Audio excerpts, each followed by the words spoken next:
आज 7 भारत देख रहे हैं आप और मैं हूं आपके साथ जावेद अली। आज 7 परिवार दर्शकों लगातार आपको ऐसे मुखियाओं से रूबरू करा रहा है जो अपने आप में जिन्हें किसी इंट्रोडक्शन या परिचय की कोई जरूरत नहीं है। इस समय हमारी मौजूदगी भारतीय जनता पार्टी की जो नेत्री हमारे बीच बैठी हैं, जिन्हें आप देख रहे हैं, इन्हें किसी इंट्रोडक्शन या परिचय की जरूरत नहीं है।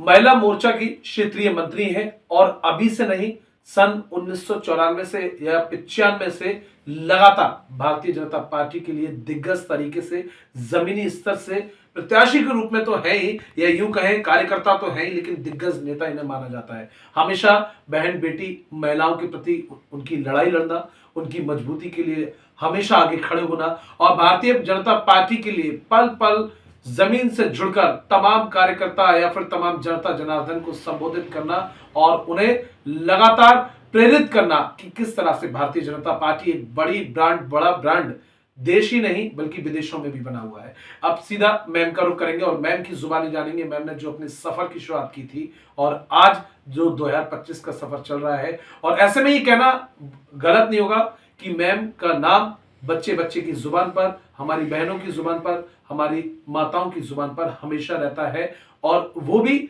इसीलिए शायद इतना प्रेरणा लेती है मैम से, क्योंकि उन्हें कुछ ना कुछ सीख तो मिलती है। वो लगातार सजग और सतर्क भी रहती है। मैम, सबसे पहले बहुत स्वागत है आपका आज 7 भारत पर। आप सभी का बहुत बहुत धन्यवाद।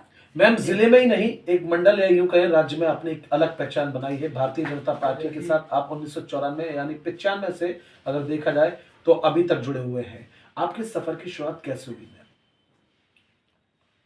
जब हम ये देखते हैं कि हमारे माननीय प्रधानमंत्री जी महिलाओं के लिए, बच्चों के लिए जी, समाज के लिए जी इतना कुछ करते हैं जी, तो हम ये देखते आ रहे हैं कि एक ईश्वर ने अगर हमें इंसान बनाया है जी, तो हमें इतनी तो समझ दी है कि हमें क्या करना चाहिए। बिल्कुल मैम।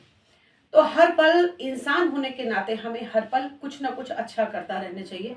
तो इसी तरह से हमारे प्रधानमंत्री जी और हमारे मुख्यमंत्री जी योगी जी और हमारे पार्टी के समस्त सभी बड़े से बड़े नेता, हमारे जो सुषमा स्वराज जी थी, उनसे हमने बहुत कुछ सीखा था। और हमें बस ये लगता है कि हर दिन हर पल कुछ ना कुछ अच्छा करते रहो, और अच्छा करते करते इंसान को एक बार में एक काम करना होता है।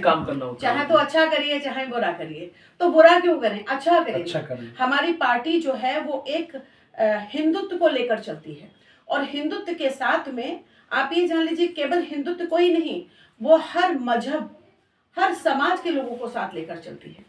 अब जैसे महिलाओं को देख लीजिए कि पहले महिलाएं जो थी, उनके घर वाले, परिवार वाले उनको बाहर नहीं निकलने देते थे कि बाहर का जो माहौल है वो इतना ज्यादा खराब है कि बेटियां सुरक्षित नहीं है, महिलाएं सुरक्षित नहीं है। यहाँ तक कि आप जान लीजिए कि उस समय हमें खूब याद है कि उस समय बच्चे, छोटे छोटे बच्चे जब स्कूल जाते थे तो माएँ दरवाजे पे खड़ी रहती थी कि इतना समय हो गया बच्चे नहीं आए, कहीं कोई बात तो नहीं होगी।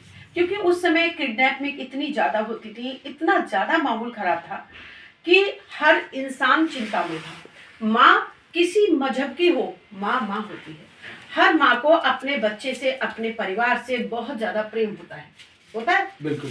उसी तरह से हमने सोचा कि यदि अगर ऐसा है कि ये माहौल ऐसा हो रहा है कि हमारे बच्चे असुरक्षित हैं, महिलाएं असुरक्षित हैं, महिलाएं बेचारी थोड़ा थोड़ा पैसा इकट्ठा करके अपनी ज्वेलरी बनाती है, वो ज्वेलरी भी कोई दूसरा ले जाता है छीन कर। बिल्कुल। तो क्या कैसा माहौल है ये हमारा भारत है, हमारे भारत में इस तरह का माहौल नहीं होना चाहिए। तो फिर हमें लगा कि अपना व्यापार, अपना परिवार, अपना पूजा पाठ करने के बाद हमें जो समय मिलता है वो हमें समाज को देना चाहिए, हमें महिलाओं को देना चाहिए। कि कुछ महिलाएं हमारे घर में रह जाती हैं, वो कुछ काम नहीं कर पाती हैं, या उनको ये डर लगा रहता है कि उनकी बेटियां कैसी हैं, बेटियां पढ़ नहीं पा रही हैं। हमारी पार्टी में, भारतीय जनता पार्टी में, हमारे योगी जी, मोदी जी बेटियों को आगे बढ़ाने में बहुत बहुत उनका जो योगदान है बहुत अहम रहा है। बेटियां कैसे भी कभी घूमें, कुछ भी पहनकर घूमें, बेटियां जो पढ़ रही हैं वो आप ये जान लीजिए कि आज इतने दबंगी के साथ वो पढ़ने जाती है, उन्हें कोई डर नहीं है। पहले उन्हें डर था। अखिलेश यादव कहते हैं, मैम विपक्षी नेता है, कि हमारी जब सरकार थी तो बहन बेटियां बहुत सुरक्षित फील करती थी।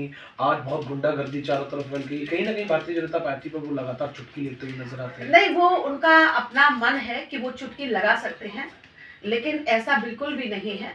उनको भी पता होगा कि आज का माहौल बहुत अच्छा है। ये तो उनके परिवार में भी बेटियां हैं, ठीक है, वो भी ये सोचते हैं, वो समझते हैं, और हमें नहीं लगता कि वो इस तरह का उन्हें कहना चाहिए। आज का माहौल अगर अच्छा है तो उसे अच्छा ही बताना चाहिए। मैम, बदायूं जिले में रजनी नाम वो नाम हो चुका है जिससे महिलाएं बहुत प्रेरित होती हैं, बहुत प्रेरणा लेती हैं। आप हमेशा सभाओं को संबोधित करते हैं, महिलाओं के बीच में पहुंचते हैं, उन्हें प्रेरित करते हैं कि डरने की कोई जरूरत नहीं है, आप शिक्षा भी ग्रहण करें, आप बढ़ चढ़ कर आगे कॉम्पिटिशन में भी भाग लें, और बच्चियों की जुबान पर आपका नाम आता है, तो ये अपने आप में बहुत बड़ा दायित्व हो जाता है और सारा श्रेय जो है वो आपके लिए जाता है। नहीं, ये मान लीजिए कोई अगर कहता है कि रजनी मिश्रा ने हमें आगे बढ़ाया जी, तो रजनी मिश्रा तो एक भारतीय जनता पार्टी की एक सिपाही है, एक कार्यकर्ता है जी। हमारा तो मानना यही है कि हमारी पार्टी जो इतने आगे बढ़ी है वो केवल इन्हीं वजहों से बढ़ी है कि उस पार्टी में हर किसी का साथ दिया गया है। सबका साथ, सबका विश्वास, बिल्कुल है ना, विश्वास भी सबको दिया गया है। ऐसा कुछ नहीं है कि जैसे मान लीजिए केवल कह दिया, वो नहीं है। जो कहा है, हमारे योगी जी ने जो कहा है वो किया है। आज देखिए कितनी बार ऐसा होता है कि हम जा रहे हैं, अभी हम एक बार अपने बिलसी से ही एक शादी में लौट के आ रहे थे। आपको हम सच बताते हैं कि हम लोग गाड़ी में थे और एक बाइक पर पति पत्नी जा रहे थे, और लगभग रात का हमें लग रहा था कि शायद है 12:30-1 बजा होगा, क्योंकि कई शादियां थी, कई शादियां करके हम लौट रहे थे। हमने गाड़ी रोकी और रोक के उनको रोका, हमने उनसे कहा कि आप लोग किसी मुसीबत में हैं क्या?